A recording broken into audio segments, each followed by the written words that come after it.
Welcome to the Freedom Founder Podcast, the show that provides a platform for self-made entrepreneurs to share their stories on how they got where they are today.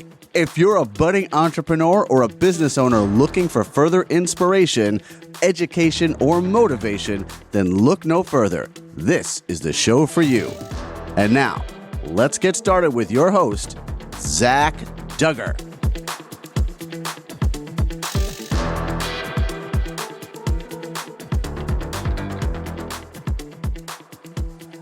Welcome to the Freedom Founder Podcast. I'm your host, Zach Duggar.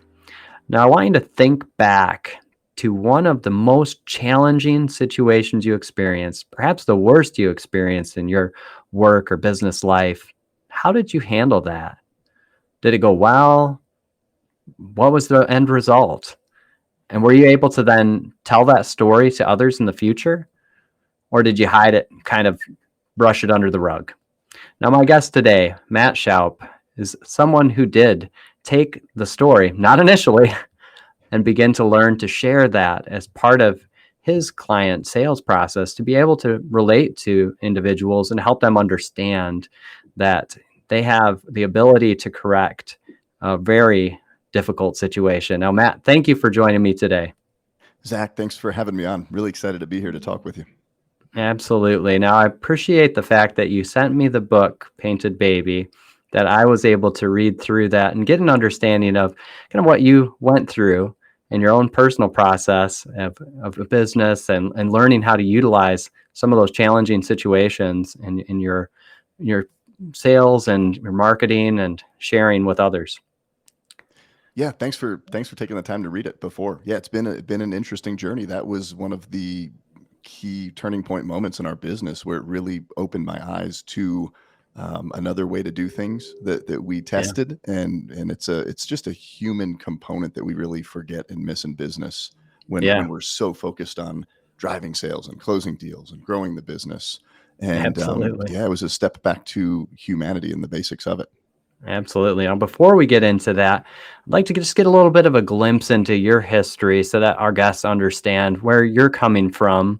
Because another way that we could have started this conversation was, what do you do when you're 6 figures in debt, have $100 to your name, and you just got laid off from your job?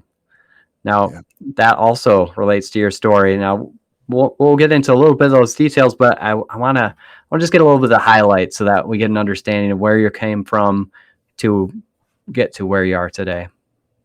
Yeah, I'll give you the quick cliff notes. I live here with my wife, Emily, who you've gotten a chance to know well through setting up this podcast, and my 2 kiddos, Riley and Haley. They're 15 and 12, and we live in Loveland, Colorado. I grew up in northern New Jersey till I was about 10. It's kind of a little troublemaker, got in a lot of trouble, was really brilliant at school, and I got bullied a lot. So I just never really found a place where I fit in until we moved out to Colorado. And I asked my parents for some money for a boombox. And they're like, nope, you got to go find a way to make your own money. So grabbed their lawnmower, knocked on doors around the neighborhood. And that was the moment for me, Zach, where I said, hey, business, marketing, sales, entrepreneurship, that's just my thing.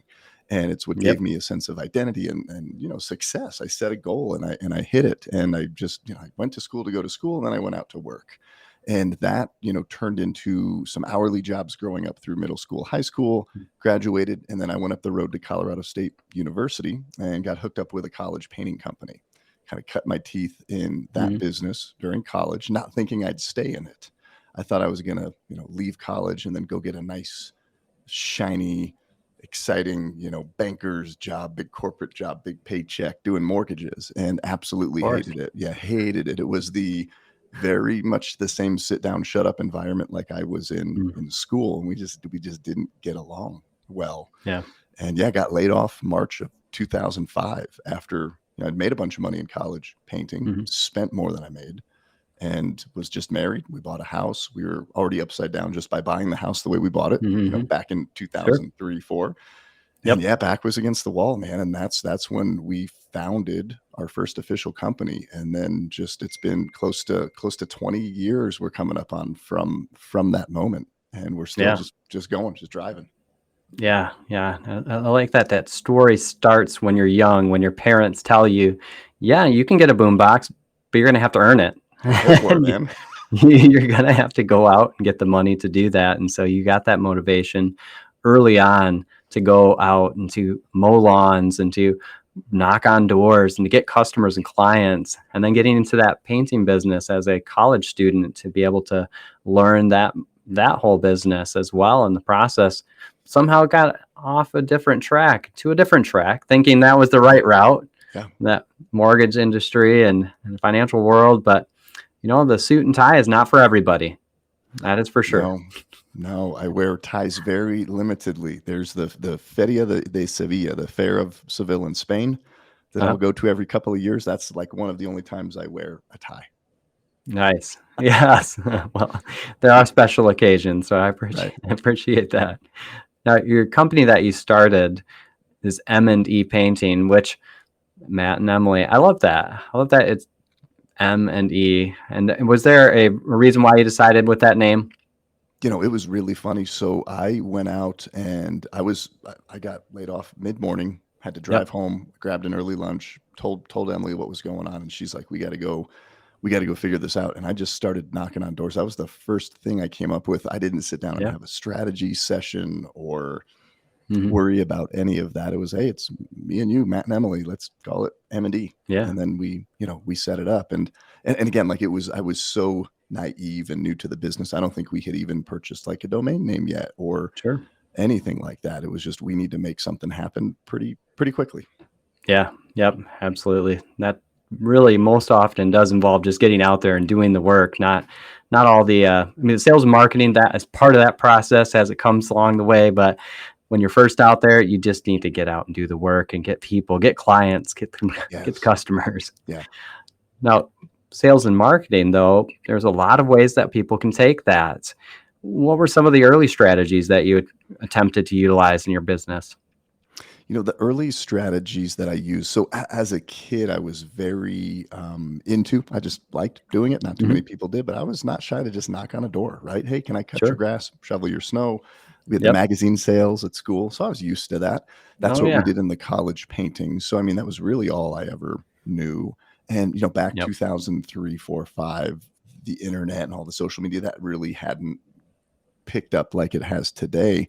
So I just went out and literally knocked on doors. I would say the big approach, though, that I took is it wasn't very deep relational building. It was very churn and burn. It was a numbers game. So, hey, I got to knock 10 to talk to 2 people, that kind of thing. It was just conversion, very hardcore in your face, which was effective. And that did grow the business. But as we lead into talking about Painted Baby, there's just a piece I was missing along the whole way. Yep. And I gathered from the book and that conversation that you had with a gentleman that you had the glossy photos, you had the brochure, you had all that marketing stuff, but he wanted a little something more from you. So share a little bit of that story and how you got to where you did share a difficult situation that occurred, the worst situation that occurred. That was the worst up to that day. So we founded the business in 2005, and by 2011, we had grown to $1 million company in 3 years, multi-million in 5. Yeah. And things are going. I was very much that X's and O's, driver, hardcore closing salesperson. I had hired a sales team. So at this point, it's not just me selling, but I'm sitting in a sales engagement. It's literally the biggest deal that I had ever been in front of. It was the biggest deal that I was about to close. And I'm like, oh, I've got this down.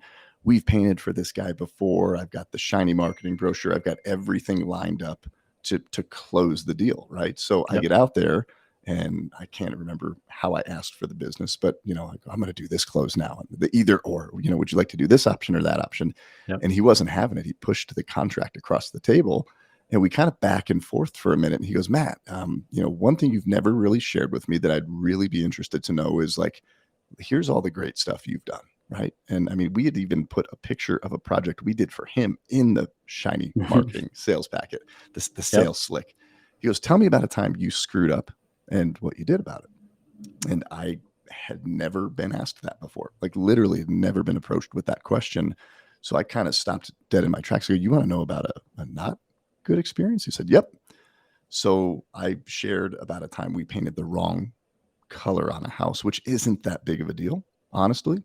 Then I Mhm. shared about a time we painted the wrong house. We had the right color, but we literally showed up to the wrong house. But when I did that, he leaned in. He was engaged. He was hooked Mhm. by that drama of that. Like, what happened? I want to hear about that. Something's Right. on the line here. So I share that whole story.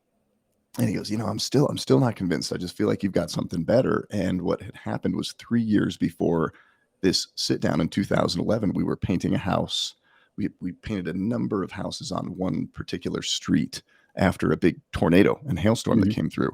And my painter, Raul's getting ready to spray a door, black semi-gloss paint. And he pulls the trigger of the spray gun, and there was a 1 in a million accident. Paint gun Mhm. jams, and boom, it explodes, all the Mhm. paint all over him, the house, the landscape, everything in front, and then everything behind him. And who was behind him was mama homeowner. So we Yeah. were painting in a kind of a suburb neighborhood, husband, wife, husband's working, mom's home, wife's home with kid, 9 Mhm. month old baby girl right there, just hit with paint. Yeah. And yeah, we painted a baby on accident. That is not a good day at the office. And he was totally engaged back to this sales Yeah. situation. He's leaning in. He wants to know what happened. And I explained how we triaged that, how we took care of that. Mhm. And, he said, why did you wait so long to share that with me? And I'm like, because you just don't share that kind of stuff. We are, especially now, right? We live in a society where you got to paint a picture of perfection and Mhm. everything is A+ 5 star. That's how you present yourself. And it's just not Yep. reality. And it just misses the fundamental way that we connect as humans. Yeah.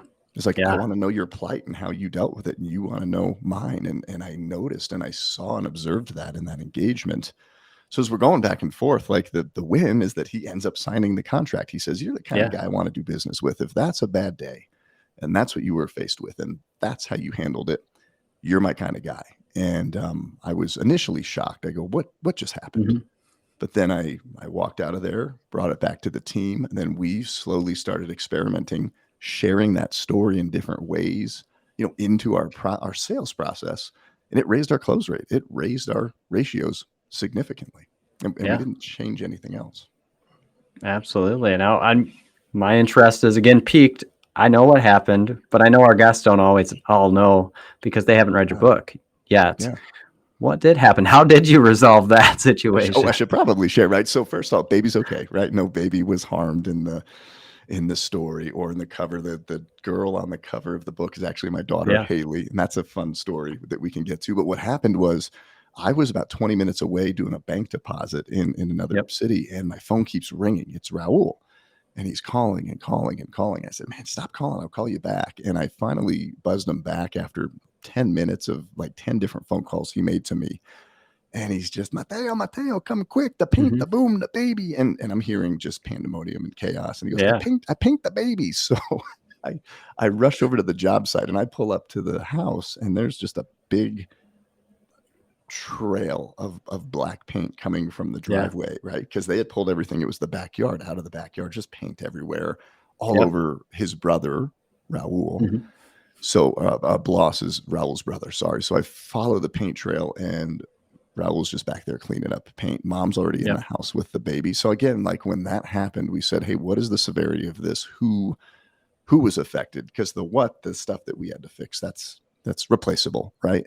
Yep. Baby's not replaceable. Mom's not replaceable. Right. So we made sure everybody was okay, and then we literally just started correcting everything. We took ultimate accountability. We Yeah. explained that we understood the seriousness of the situation and that it was an accident.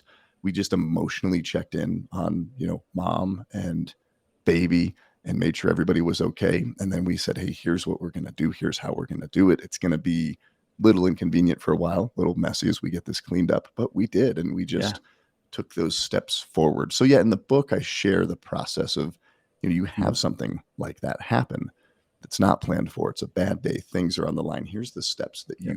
you go through. And the biggest thing we did, you're just always checking back in at every action step you take to correct, Yeah. checking in with the person. Hey, is this good? Is this okay? Ultimately, when when it was done, we laughed a little bit about it, saying, "Hey, glad Yeah. everybody's okay. Things are cleaned up. Everything's replaced." And they were happy. Yeah. Yeah. And you corrected a bad situation and everyone was okay. And you made sure that they were okay in that process that you just said that you went through to check in every step of the way to make sure on that. Now, having told that story, you got the sale, the business that the gentleman that you were presenting this to, and you went back and talked to your sales team about it. Now, I'm sure at first not everybody was on board with this idea, but over time, No. how did you identify that this was effective, or in what way did you see that telling this story was effective, and how this can be effective for others who might consider this for their own business? Yeah.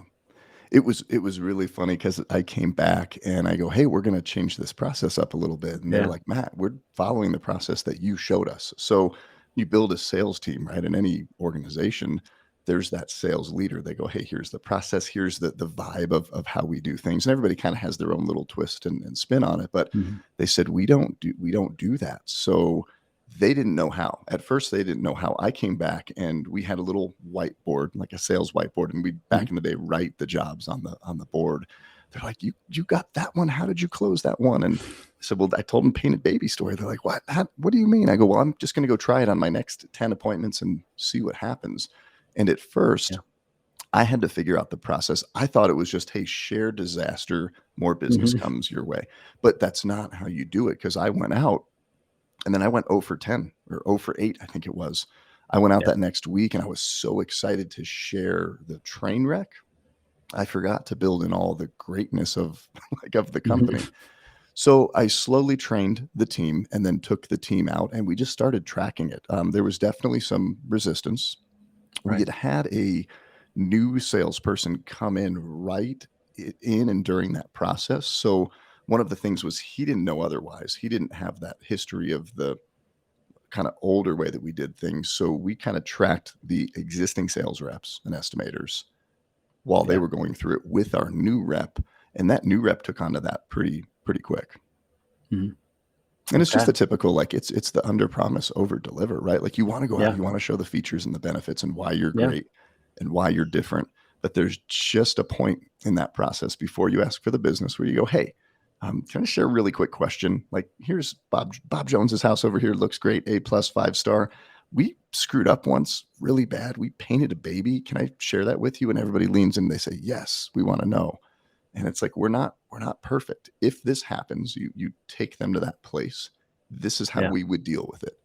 If this happened on your job, and it just sets them at ease, and it Yep. it doesn't devalue your company or the positioning of it at all. Yeah. Because you'll notice most competition, they talk about their competition. They're so quick. Mhm. Think about this, right? Well, this company sucks because of this, and I heard this. It's like, well, they came out and said it first. Uh-huh. So when you kind of knock yourself and then build yourself Yeah. back up, it even sets you further away from the competition. Absolutely. It's definitely a way to differentiate yourself from others who are not likely taking that same approach. Unless, of No. course, they've read your book and now have adopted it as Yeah, well. no, and I want other businesses to see Absolutely. this, because what it did, apart from business, is it just made me more real and Mhm. less posturing that place of perfection just in my life. Yeah. As I'm going into relationships and just everything else that I do, it's like here's the real me. This is Yeah. this is what you get. I'm gonna have good days, gonna have bad days, Mhm. but I'm always gonna own where I'm at with things and drive Yeah. forward and make it right. Yeah, I really appreciated that changed perspective wasn't just in the area of business, but you saw changes in your life as well and relationships with others too. Yeah. Yeah. Now, with the book, it wasn't an immediate, oh, now that this is working, I'm going to go out and write this book and share it with others. Understanding that you kind of had that desire, but you didn't initially jump at it, or maybe the feedback you got prevented you from initially just putting yourself out there in a book format.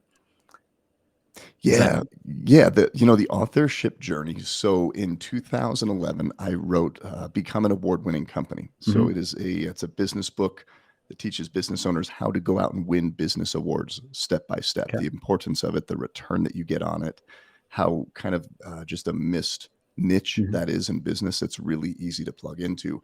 I had no idea what I was doing when I wrote a book. It was back in the print on demand days. I went and sat down, Sure. started writing, and all of a sudden you have a book. I go, oh, it's going to sell itself. Nope, that's not how that works. So, there was that initial excitement to the buildup Mhm. of the release, and then that discouragement of, wait, like this is hard, this is work, Mhm. and I didn't know what I was doing. So at that point, as I'm still building M&D and the Yep. other businesses that came after that, because we've got a couple of them today, Yeah. I was really digging into learning about, like, how do you write a great book? What are the components of a great book? How do you identify your reader and their problem and how you solve it Yeah. uniquely?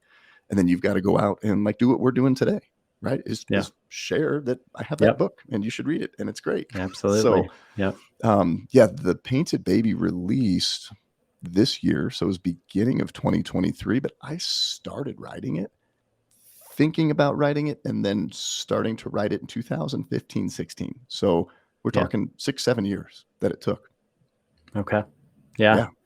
Now, what was that catalyst that got you to the point at which you were able to then just finish the book, get it done? Yeah, from when I started up to 2021, man, I just cared too much, being honest. I just cared Yeah. way too much about what people thought, the feedback about the first book, or, oh, you want to write another book, you've got successful business over here. Why do you want to step into this space? Just too many voices, and Mhm. listening to too many voices that didn't Yeah. matter. But for me, speaking, writing, and putting myself out there to share my stories, to make other people's stories better in Yeah. business, life, and leadership, that's really God's calling for my life. And Yeah. that's been made really clear to me. And when you step into that kind of space, you're going to get a lot of resistance when there's a bigger purpose for it, right? From me, there it Yeah. is, from a bigger kingdom perspective, but Yep. also just from a business perspective, right? If somebody's like, I don't believe in all that, fine. But to serve the business leadership community with a message like this is very important for me. And Yep. I didn't listen to that, say that voice and those people that were encouraging that, just because it's easy as humans, right, to listen to Yeah. just the crap that you shouldn't listen to. So chapter 9 in Painted Baby is a cool chapter, because I openly talked about that. Here's the steps to filter feedback, because not a lot of it matters, and you don't Mm. need to listen to that much of it, but we Yeah. do.